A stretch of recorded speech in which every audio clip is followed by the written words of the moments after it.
you? Great. Appreciate you coming in, Coach. So Sure. you came here to be an assistant and you end up thrust into a full-time role. Can you talk about that transition last year and how that worked out? You know, first of all, I really appreciate the opportunity. Coach Smart gave me the opportunity to come back to my alma mater, to here to Georgia, to live in Athens. It's been an awesome experience, obviously.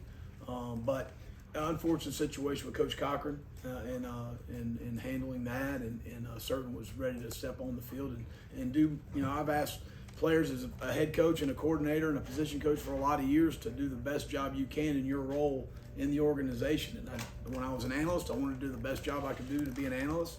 When I was asked to be the special teams coordinator and work with the safeties and stars, then that's what I would do the best job I can do there. And that's the way I've always approached things in your role in the organization, and do the best job I can do for Coach Smart. Yeah, Will, you got two freshmen back there at safety, Malachi Starks and Corey Thomas. Just what have you seen from them so far in fall camp, and what is their potential, I guess, in terms of being a safety or a star, and how much you cross-training those guys? Well, right now we're training both of them to be safeties. Marcus Washington is also another young man that's playing the star position, but all three of those guys are good young players. Obviously, Malachi and Jacory have benefited going through spring, so they have a little bit better understanding of practice organization, schematically things we do, and that'll come with Marcus. But both are going to be really good players. When that happens, I don't know. We're only in practice 5 in training camp, so it's very early to tell on anything. But I'm really excited about both players.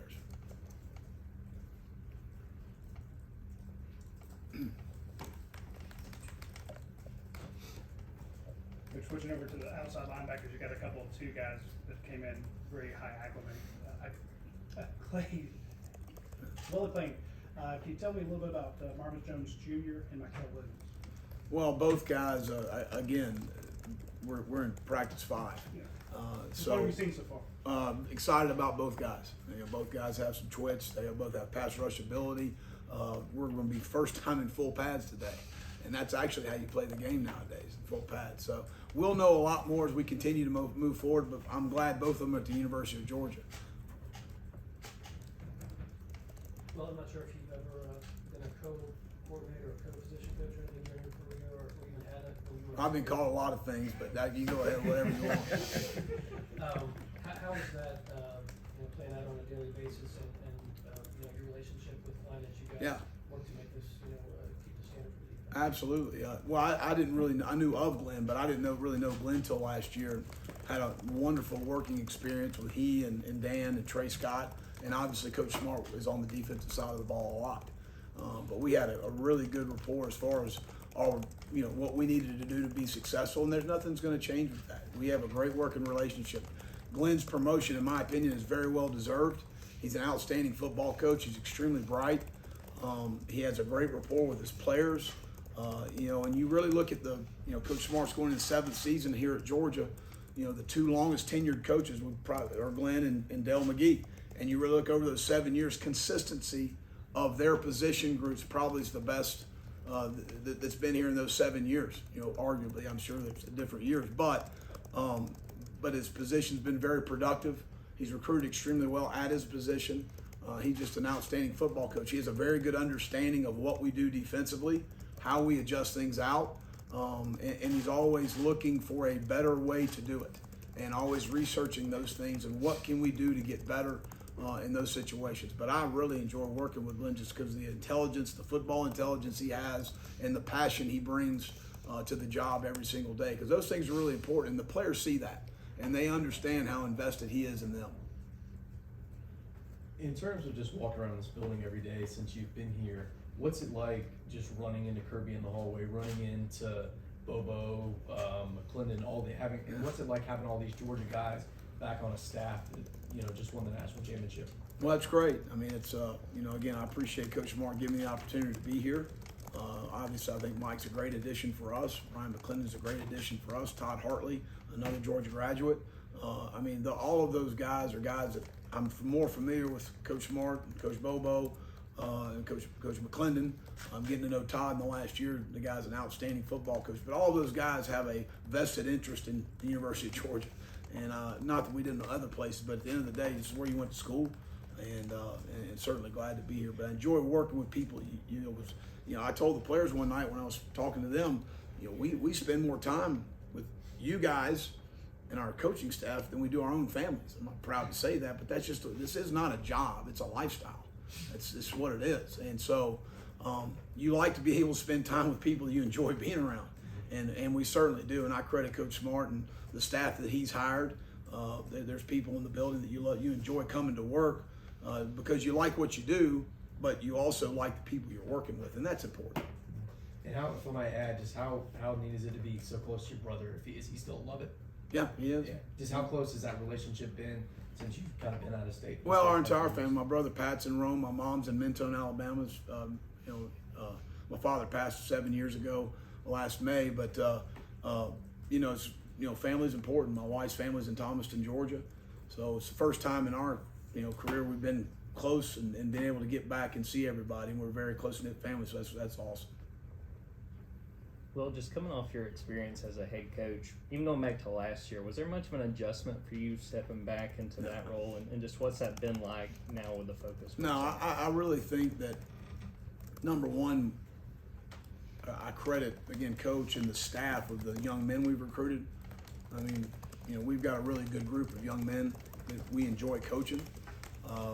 Like I mentioned earlier about working with the staff, working with a head coach that philosophically you are aligned with, of what you want, or how you need to practice, the type players you're looking for in recruiting, how you want to play middle field coverage, how you want to play split safety coverage, how you want to play pattern match.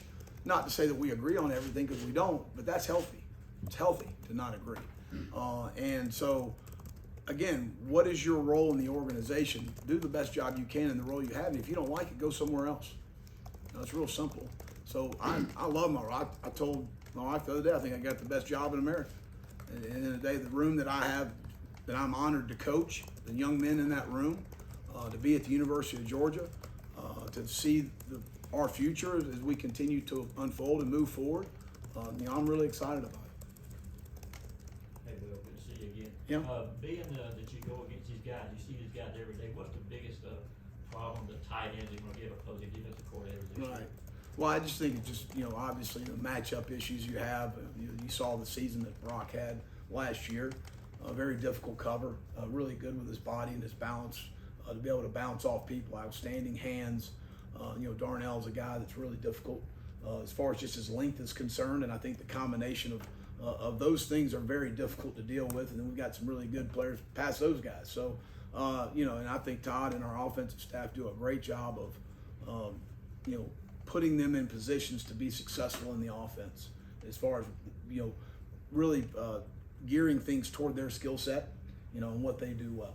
And so difficult to defend, I think, number one, from just a football player standpoint, because it's not necessarily all about the scheme, it's about the players. And then putting them in a position to be successful, then those guys taking advantage of those situations as players. Dash actually stole my question. I was going to ask you, as a defensive coordinator, when you go ones versus ones, what it's like to face, Darnell Washington and Clark Bowers. But let me get your thoughts on when you have to defend against Stetson Bennett. What does he bring to the field? Well, I think, Stetson's really smart, number one. I think he knows where to take the ball based on coverage. Really, really smart as far as football intelligence is concerned. He's a really good athlete. He runs extremely well. So you've got to defend his legs as well. And he throws the ball extremely well. So I think that's a very good combination at the quarterback position to have. And obviously, going into last season, that you see a guy that really persevered through, maybe not being where he wanted to be, but continued to work to be where he wanted to be. And you got to give him a lot of credit. When you have a lot of turnover on defense, how do you go about, especially during camp, building up that camaraderie, chemistry, that kind of stuff? Well, I think as a staff, that's something we've been really cognizant of making sure that, just creating the best version of each of those young men every single day, and continue to develop leadership, continue to develop the mental and physical toughness that you're going to need to have in our league to play and to be successful. We understand what good looks like around here. We also understand what elite looks like around here. And the standard doesn't change. The standard's the standard that's been set by the head football coach, and our players and our staff understand that. Hey guys, just wondering what does Frank Brown bring to this Yeah. university, given his background is pretty different from every other coach in the staff, and what is your relationship like with him as the cornerbacks coach and you working with Yeah, safety? it's outstanding. Fran is a great person to work with from Camden, New Jersey. Got an interesting story as he's grown up through this, but again, another guy that's got a great rapport with the players, but a joy to work with as far as ball is concerned. Wants to talk about our scheme, our system. Sometimes this scheme is very difficult for a first year in the scheme coach, but a guy that's he's got a very diligent, great work ethic, and it is a joy to work with the guy. I mean, the guy has been awesome. He's done a great job for us recruiting and representing us in a first-class manner. I'm really excited about his future here at Georgia. Will, we had a chance to talk to Chris Smith the other day, and Yeah. he talked about helping Ja'Cory and Malachi. Yeah. What does it do, not only having a super senior like that coming back, a guy you can trust, but also a guy that's willing to work with those younger No guys? doubt, and that's so important. And Chris is a very, very intelligent football player and a person. But he's Chris has been coached very well, Coach Smart. He understands and knows the system very well. To have a guy that's able to lend a hand to young players, because sometimes I think, as coaches, as I've gotten older, our stuff falls on deaf ears after a while. And to be able to have a player sit down with an older player sit down with a younger player, that's vitally important for your progress and development of a young player. And I saw it last night. Billy Poole grabs Marcus Washington, and I'm trying to explain something to Marcus, and Billy goes, "Coach, I got it." Which Bill Poole graduated 2 days ago, so that's a heck of a deal too. But when you see those sort of things, again, they get tired of Coach Muschamp sometimes, but they'll listen to a peer, and that's really, really important to have as you kind of continue to work your way in the program and the culture that you create. And again, I credit Coach Smart and the staff for that.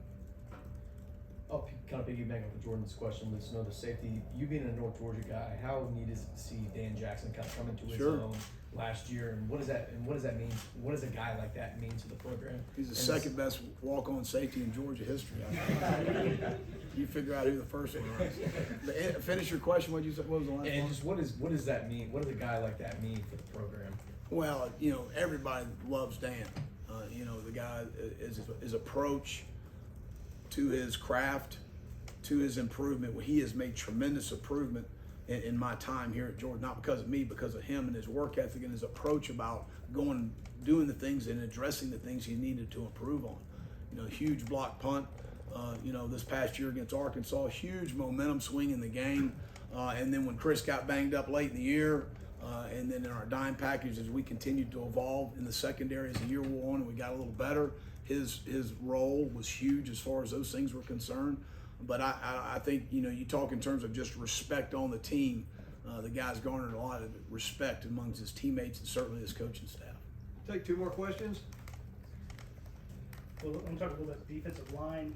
Some of the guys that we don't know that much about because they were playing behind some really good players last year. Can you tell us a little bit about Nazir Stackhouse and Tyrion Dawkins? Well, Nazir's a guy, again, we're 5 days into camp and we're putting full pads on today. So we'll learn a lot more about these guys. We don't really change how we practice, but certainly continuing to build the consistency you have up front. Trey Scott does a phenomenal job with our defensive line and the development of our defensive line. Some of those guys weren't really high-ranked recruits when they came in here, and they got developed to. I think Trey's as good a defensive line coach I've ever worked with. So I'll put Ty and Nas and our entire room in Trey's hands and let him develop those guys as we continue to move forward. But I've seen improvements drastically in my time with Nas and obviously Ty. Last fall a little bit, but he made huge strides in the spring, and we got to continue. We got to get a lot better. I do know that. And especially at that position, how critical that is, and the number of snaps we lost in our front seven. We've got to continue to take strides forward. Coach, obviously Kirby's a pretty modest guy. It's hard for him to talk about himself, but you were someone that knew him way back, that played a big role in his career, whether it was Valdosta or LSU. Yeah. What did you see in Kirby then, one, and then part two? You've seen George on the outside from every darn angle there is. What has he brought here that separated the school? Well, I think that, first of all, you see a guy that's a great competitor. He's a fierce competitor, and that goes way beyond his coaching day. That's Noontime Basketball Association at Valdosta State. We almost got in several fights, but we've matured since then. But no, he's a great competitor, extremely bright, does a great job with the players as far as relating with the players, motivating the players, continuing to challenge himself, to challenge our staff and our football team on a daily basis for a very high standard. He's got an element of toughness about himself, of knowing what it takes to be successful in our organization and in this league, a great understanding of our league, which I think is a huge part of being successful. You either adapt to what happens in our league. That football stuff's different. I'm talking about recruiting. I'm talking about all the different things that go into being successful in this league. And he certainly has done that and has done a phenomenal job here at Georgia. But a guy that, all around from a staff standpoint, from a roster management standpoint, and the elements of toughness to what we've got to do to be successful. Again, I could probably count on one hand the amount of maybe not so good practices we had last year. Now that's a lot of credit to our young men on our team because of the leadership and things like that, but that's also the culture that's been set of how we're going to practice at Georgia. You go to a Tuesday practice here, it's a thing of beauty. I mean, that's the way you're supposed to get after it, and it's the way you're supposed to go after it, but it's what it's expected. It's what's set from the top all the way down within the organization, and it's understood that's the way we're going to do things. So again, I credit him with that. Thank you. All right, thanks.